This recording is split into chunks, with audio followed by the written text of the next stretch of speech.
ఏం మాట్లాడుతున్నారు? ఎవరి చెవులో పువ్వులు పెడదాం అనుకుంటున్నారు అని చెప్పి నేను అడుగుతా ఉన్నా.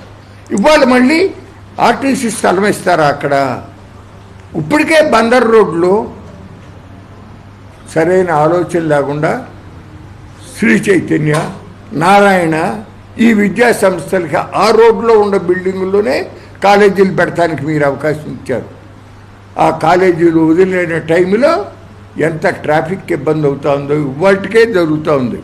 అటువంటిది అక్కడ ఎట్లా అసలు మీరు ఎట్లా అనుకుంటున్నారు? డిమార్ట్కి ఎవరికన్నా గవర్నమెంట్ స్థలం ఇచ్చిందా? రిలయన్స్ మార్ట్కి ఎక్కడన్నా స్థలం ఇచ్చిందా? ఎవరికి ఇవ్వండి.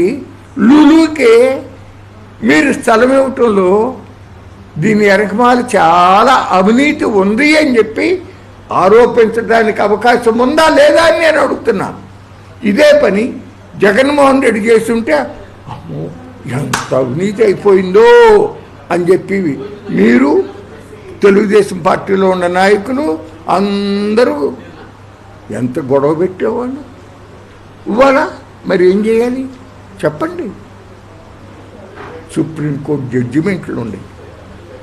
అంతకుముందు 2G స్పెక్ట్రమ్లో, కోల్ స్కామ్లో, గనుల స్కామ్లో సుప్రీంకోర్టు చాలా తీర్పులు ఇచ్చింది, మార్గదర్శక సూత్రాలు ఇచ్చింది. ప్రభుత్వానికి విధానపరమైన నిర్ణయాలు తీసుకునే అధికారం ఉంటుంది, కానీ అదే సమయంలో ఆ తీసుకునే నిర్ణయాలు, ఆ రూపొందించే పాలసీ రాజ్యాంగబద్ధంగా ఉండాలి. ఆర్టికల్ 14లో ఉన్నట్టుగా పారదర్శకత ఉండాలి, సహేతుకత ఉండాలి, ఆర్బిటరీగా ఉండకూడదు. ఒకడికి ఒక రకమైన న్యాయం, ఇంకొకడికి ఇంకో రకమైన న్యాయం ఉండటానికి వీల్లేదు అని చాలా స్పష్టంగా తీర్పులు ఇచ్చినాయి.